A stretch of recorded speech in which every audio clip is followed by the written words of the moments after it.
to start this meeting. It's the Energy and Environment Committee. I'm Chairman, Councilmember Jose Huizar. This committee meeting will be a committee of one. So anything out of here today will be a report from the chair, correct, Council? Yes. So require 10 votes. All right, so we could put items 1, 2, 3, 4, 5, and 8 on consent. Okay. And I just have a few questions on 6 and 7. So if you could read item number 6, please. Sure can. 6. Just a moment. Get to it. Item number 6, DWP report relative to the Third Amendment to agreement with Systems Integrated LP for the implementation of a digital control system at the Castaic Power Plant. Staff from the Department of Water and Power. Quickly, if you could just explain why or justify the need to increase the contract limit by $933,000 for a contract total of $13.5 million. What will the additional funds be used for? Good afternoon, Councilman. Nazi Batarsi Ali, DWP Manager of Major Projects. The $900,000 increase is for cybersecurity implementation. When we issued the contract, cybersecurity implementation was not in the contract. It was not needed at that time.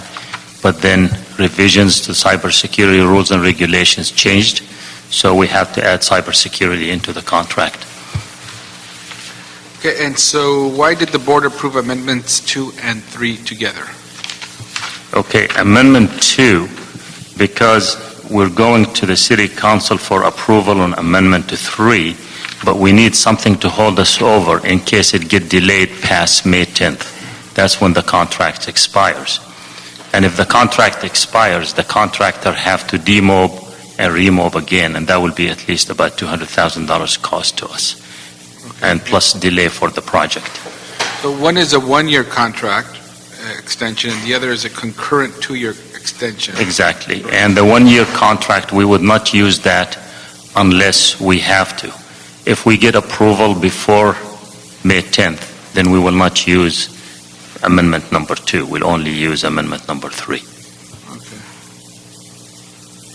And what is the status now of the Castaic units? Castaic status units 2 through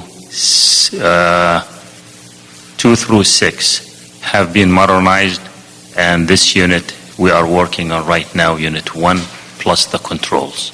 The others are all operational except this? They're all operational, and efficiency have been improved by 20 megawatt each after remodernization.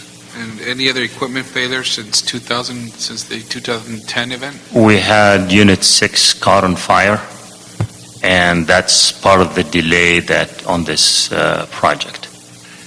And is there a CAO report on this? No? Yeah, there is one? Yes. Did we get that in? It's not posted, but maybe you could come up. Can you come up? We got word from the clerk that the CAO report still needs to be released by the mayor's office. We're working with the mayor's office to release that report. Okay. Well, we'll get this before it gets to council, as long as it gets before council. Okay, we're good. Okay, thank you. We'll move this item, or I'll move this item without objection. Right? Anybody want to object? Thank you very much. Next item. Thank you. Thank you. Next item. Item number 7, DWP report relative to the Fourth Amendment to the agreement with 5 Point Partners for quality assurance customer information system replacement project. We have staff from the Department of Water and Power, as well as the CAO. So if we could begin with, the original plans was for this system to go online this month, and it didn't. So what happened? Sorry? Yeah, my name is Sharon Grove. I'm the Assistant General Manager of the Customer Service Division. And when we set this go-live date back in February of 2011, we did it based on typical estimates of these types of projects across the country, these different CIS replacement projects. And so when we got closer to Well, April 22nd was the go-live date that was set there in February of 2011. Then when we got closer, we were able to complete all of our functional design, our development work, and we were able to quantify the number of suites that we had to test and put our training program together. And so when we really had all those exact numbers, we were able to calculate really rather mathematically how much it would take us to really, adjust the go-live date. And this is pretty typical in these large multi-year implementations. When you get close enough to really be able to calculate a very specific go-live date, it's usually adjusted to those, based on that data. Quality assurance, how did that play into this? That was one of the reasons why this was delayed, or the main reason? No. Matt Lamp, CIO for Los Angeles Water and Power. The quality assurance people basically serve as sort of additional eyes and ears, expert eyes and ears for us. So they'll give us their only impact on the delay is they may say to you, look, your testing isn't going well enough for you to be comfortable going live April 22nd. And we would advise you that you're going to need to extend the date so you don't compress a number of functions that you have to do toward the tail end of the project. So just very quickly, once you finish development and configuration of the system, you start testing. And we have roughly 1,300 test suites, and each test suite may have 4 to 8 test cases associated with them that we go through to make sure, and what we call integration testing. And after you're done with integration testing, there's still 2 other levels of testing that have to be done and some final go-live preparation activities. So what we were seeing early in the sort of beginning of the year was that while we were into the testing, we were seeing some delays not delays in testing, but just the results of where you would need to do some defect resolution, et cetera, and just the number of suites we needed to go through. We weren't going to be done by April 22nd and have time to do those other events unless we tried to load them on top of each other. QA people, as did the department people and the consultant, all said, that's not a smart idea. That adds tremendous risk to the project. You're much better off extending it. And don't actually set your date until you're through successfully sort of 60, 70, 80% of those test suites, because then you really have a handle on what you still need to fix, what's done, and you can really set a date that's a realistic date to move forward with. So while we knew in probably January that we were going to have to move the date, the advice from everyone was don't move the date until you really have enough testing results to be able to set a date that you can be very firm with. Okay. Now explain to me this. You were asking for another $2 million which will bring this original $3.5 million contract to about $9.7 million. How do you explain that?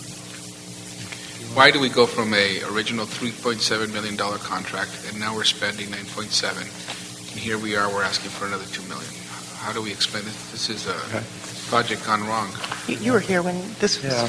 So there are two different things that contribute to that. One is the extension of time, because the quality assurance is basically on a time and materials base. So the quality assurance component, if you extend the project, add some cost. But there were 2 additional scopes of work that got added to the quality assurance consultant.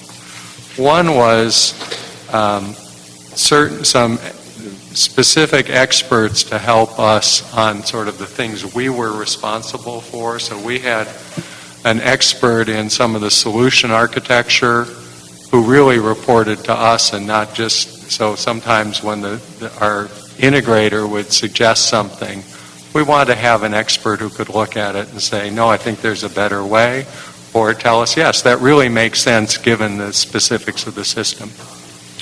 So we had a couple experts that we hired through the QA to really be on our side of the equation, on our side of the team. So that was above and beyond the what you'd call the normal QA work. The second piece was the training piece. And I'll speak to you- that let you because that's a take the business, yeah. So we have an organization that we have a training organization, and primarily it's in our call center. And these folks are great employees, but they've been training off of this legacy system, and, quite frankly, didn't necessarily have the skill set to be able to really drive specific training for this new system.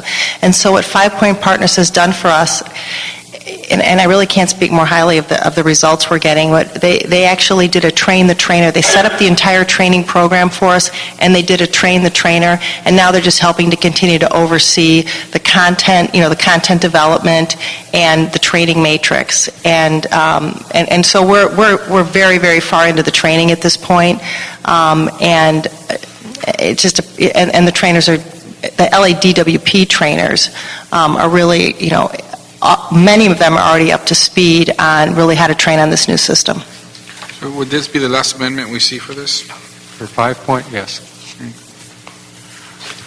All righty, so we'll move this. Is there a CAO, does it need a CAO report? Do we have one? Yes, there is a CAO report, but just yesterday I received an additional request for PricewaterhouseCoopers, which is the actual contractor implementing this system, customer information system, and it's going to ask for additional time and money. So I would suggest that after this is approved, when the other one comes before the committee, that a status report be given regard to how this particular, and we will include that in our report, as to how this particular agreement is affected by the Price Waterhouse extension, which I am reviewing at this point.